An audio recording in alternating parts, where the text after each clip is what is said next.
siyang nakasama. Oras na mapatunayan kong anak na kita. Doon pa lang ako magpapadala ng abogado para tulungan kayo ni Sheila May. Pero sa ngayon, gusto kong tumira ka muna rito. Take it or leave it. Sige na, Erebus, ibalik mo na ako doon. Kailangan mo na subuko sa kanila. Huwag na matigas ulo mo, Jezebel. Nasaan si Jezebel? Huli niya siya! Diyos ko, si Jezebel! Gun! Babahan niyo ba rin niyo? Fredo, mabuti na lang dumating kayo. Si Jezebel nasa panganib. Colonel, kayo naman bahala rito. Makakatakas si Jezebel! Colonel, anak ko si Jezebel. Pero, hindi pa si Rena. Harap ka, Jezebel! Mamatay ka na! Mahabang istorya. Pero nakikiusap ako sa inyo. Huwag niyo hulihin si Jezebel. Hayaan niyo na siya makabalik sa dagat. Kayo mag-alala, ma'am. Pagbibigyan ko ang kailangan ninyo. Tapusin na natin ang laban na to, Jezebel!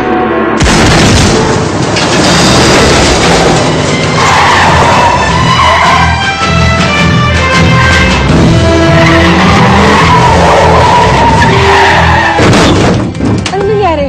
May coach yung bumuko sa kotse na Betty. Nagkakampi tayong dumating. Sino kakampi? Hindi na importante yun. Ang mahalaga, makaalis na tayo dito. Gusto mo ng patayan, ha?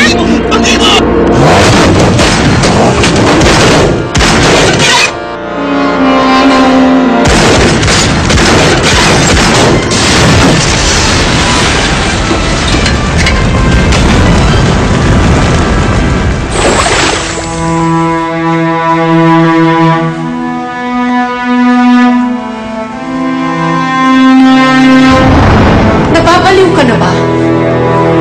Bakit mo pupuntahan si Juan? Obvious naman ang isasagot niya na eh. Sawa na si Paulo sa buhay natin. Eh bakit nga naman siya magtsatsaga pa dito? Kung meron naman siyang daddy na mag-aangat sa kanya sa kahirapan. Yun bang dahilan, anak? Inay, Iiwan mo kami ng dahil sa pera? alam niyo hindi totoo yan. Kilala niyo ako at hindi ako ganong klaseng tao. Eh ano ang dahilan? Sabihin mo sa akin ang totoo. Bakit mo gagawin to? Para kay Sheila May. Inay, hindi ko kayang makita nagdurusa siya. At ang tanging makakatulong para makalaya siya ay ang impluwensya ni Don Juan. Anak, ampun ni Juan si Sheila May. Tutulungan niya to kahit hindi mo hilingin. Alam kong walang pagmamahal si Don Juan kay Sheila May. At kaya nang tiisin ito. Pero Nay, sana po maintindihan ninyo. Kailangan po ako ni Sheila May. At hindi ko siya pwedeng biguin. At kami? Kami, anak. Titiisin mo kami? Lalayasan mo kami? Sasama ka na dyan sa hayop mong ama? Sorry po, Nay. Inay, hindi ko kayong gustong saktan. Tama na ang drama. Sige, umalis ka na. Pumunta ka na dun sa mansyon niyo. Paolo, anak, pag ginawa mo to, hindi na kita mapapatawad. Nay, mahal na mahal ko kayo.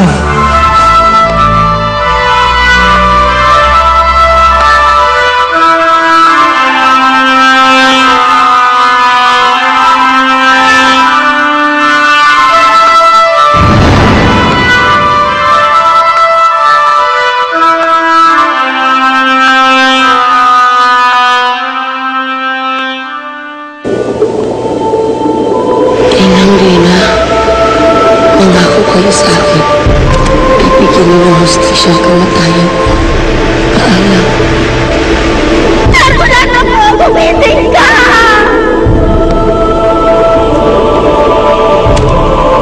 Isang linggo na mula na mamatay ang aking anak. Pero hanggang ngayon ay hindi ko pa rin siya nabibigyan ng hustisya.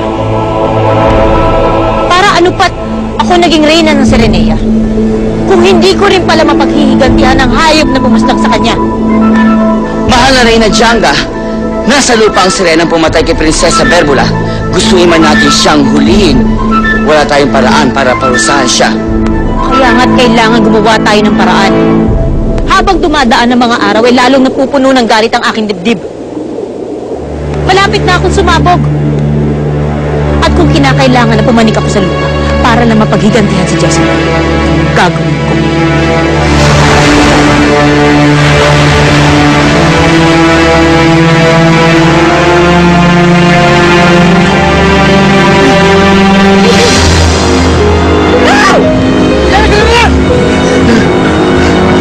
Hindi! Bakit buwilit ka? Mabibilitan ka namin gamitan ng taas! Wag po! Wag po, nakikiusap po ako sa inyo. Kailangan po siya ibalik sa dagat. Kung hindi po ka maibalik sa dagat, mamamatay po siya.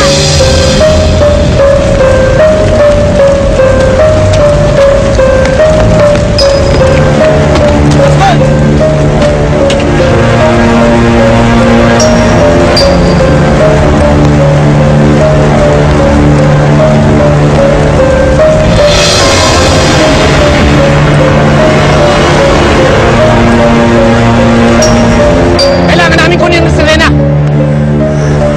Sige! Sige, kunin niyo ako! Isabel! Pero hindi niyo ako makukuha ang buhay! Isabel! Panoorin niyo kung paano ko patayin ang sarili ko! Wag, Isabel! Sige!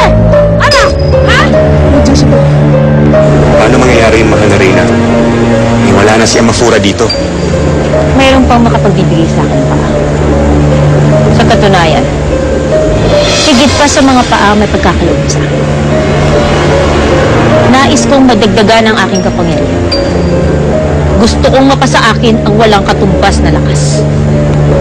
At sino namang nilalang makagawa nun, mahal na Reyna? Isa lang! Si Mother of Pearl!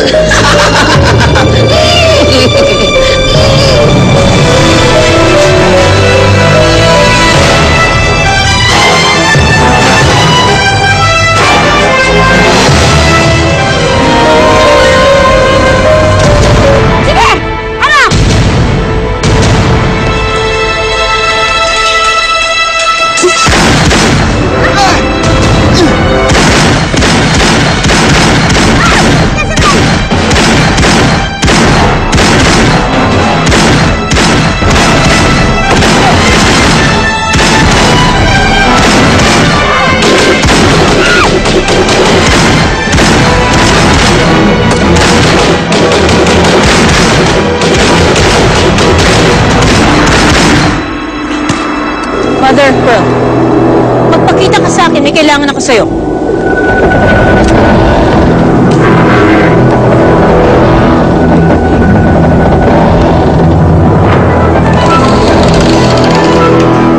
Oy! Rhino Janga, ano bang maipaglilingkod ko sa'yo? Mother of Pearl, alam kong meron kang kapangyarihan na magkaloob ng mga kahilingan. At hinihiling ko na mas lakasan mo pa ang aking kapangyarihan. Gusto kong magkaroon ng abilidad na magkaroon ng paa kung kailan ko man naisin. Alas 7. At ano mo naman kaya itong kapangyarihan na ito, ano? May kailangan akong hanapin sa lupa. Isang sirenang may malaking kasalanan sa akin. Si Jezebel.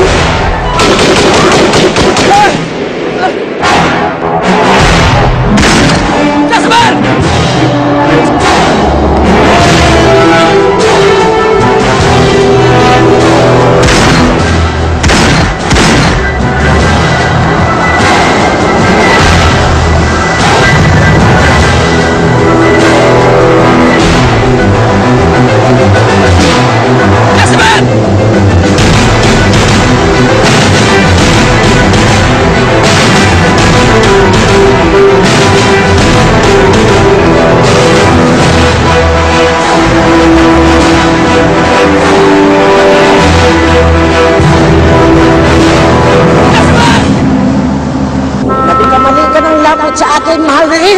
Tanging mabubuti lamang ng mga sirina ang pinagkakalooban ng kanilang mga kahilingan. Naintindihan ba niyo?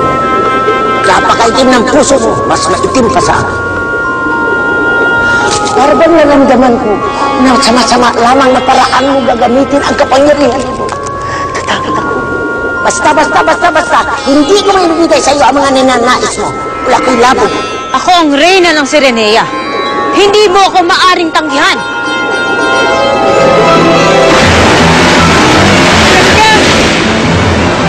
Huwag kang lumingon! Jezebel!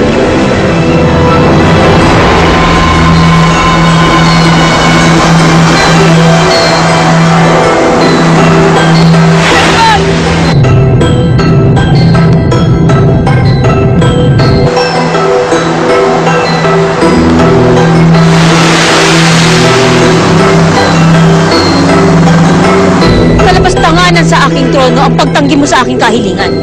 Ang maputing perlas ay pinagkakaloob ko lang sa may mabuti na kalooban. Umalis kayo dito, ha? Wala kayong mapupuha sa akin. Baka maasar lang ako sa inyo. Nagkakamali. Mapapasa akin ang kapangyarihan, ibigay mo man to o hindi!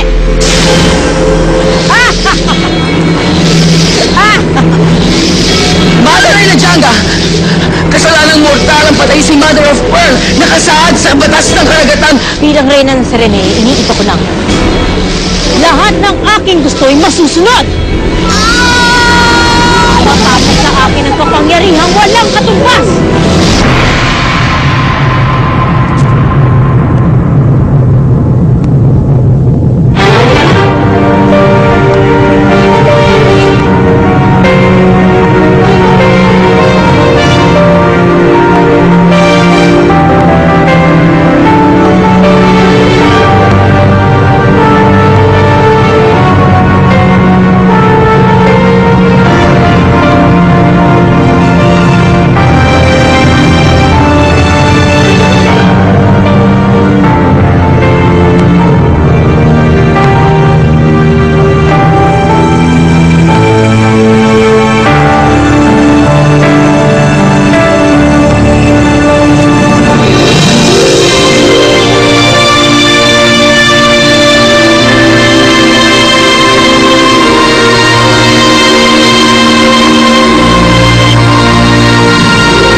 Binalikan mo ako. Niligtas mo ako ulit.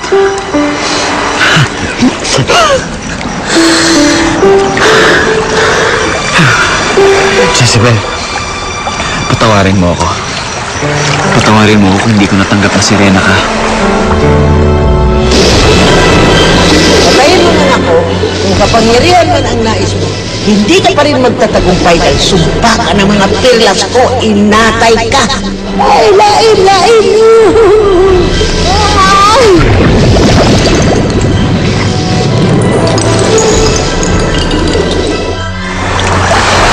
Patawarin mo ako. Naging duwag ako. Patawarin mo ako, hindi ako naging matapang.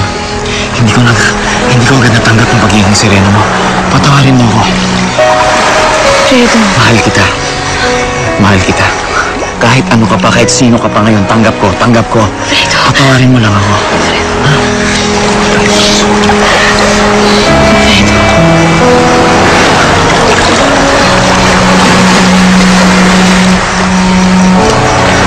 Napatawad na kita. Patawarin mo ako nang sinungaling ako sa'yo na hindi ko sinabi kung ano ako. Kung natakot akong sabihin sa'yo yung totoo. Jezebel, hindi mo na kailangan sabihin mo. Naiintindihan ko.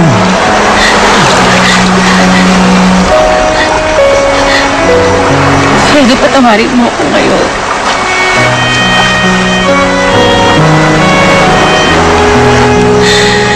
Dahil tanggap ko na. Tama ka. Tama ang mga tao.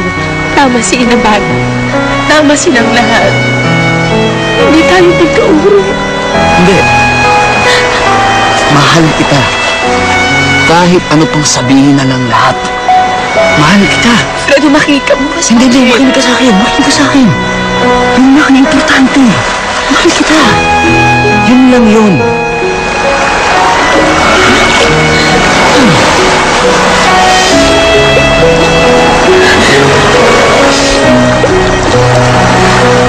Fredo, tinatapos ko ng pagmamahal ko sa iyo ngayon dito. Hanggang dito na lang yun.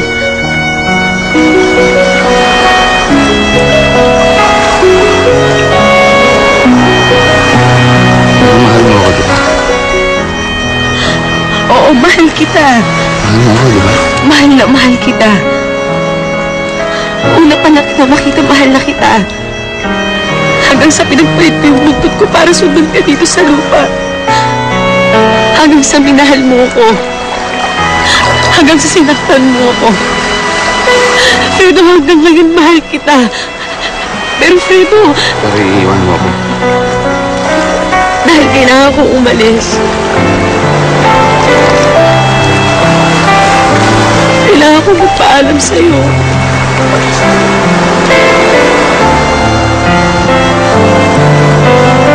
Dahil hindi tama. At kahit kailan hindi magiging tama. Sirena ako. Tao ka. Magkaiba tayong dalawa. Pero tanggap ko naman yun. Kaya tanggapin mo rin na kailangan natin palayain ang isa't isa.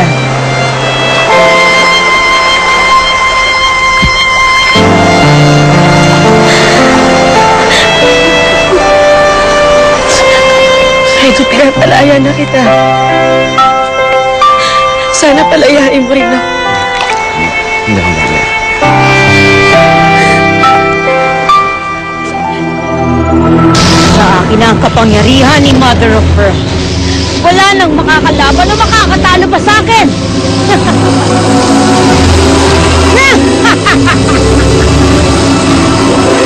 Nangyari dito? Binabalot siya ng kapangyarihan ng mga perlas. Usaro, unti-unti niya makukuha ang gusto niya. Makapasa kanya ang kapangyarihan walang katulad.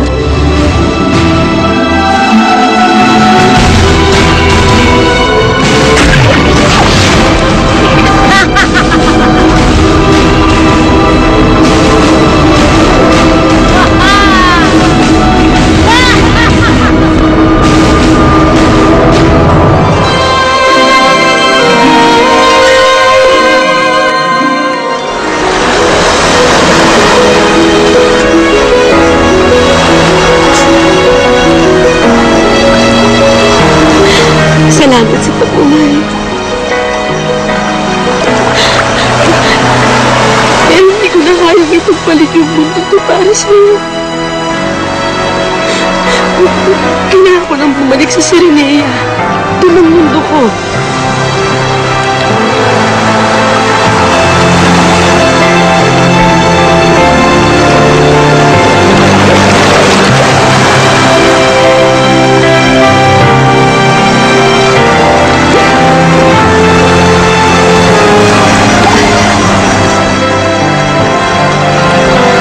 Hangad ko ang kaligayahan mo dito sa'yo.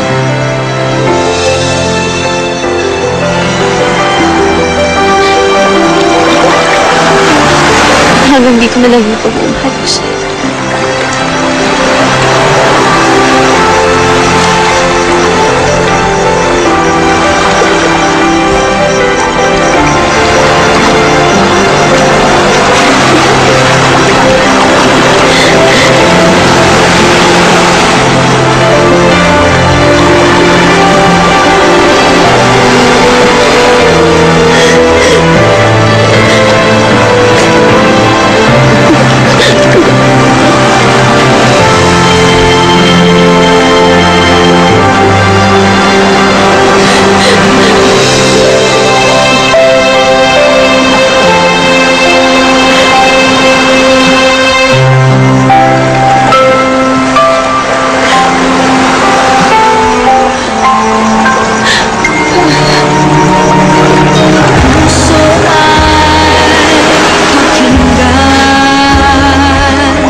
Legazpi, my son.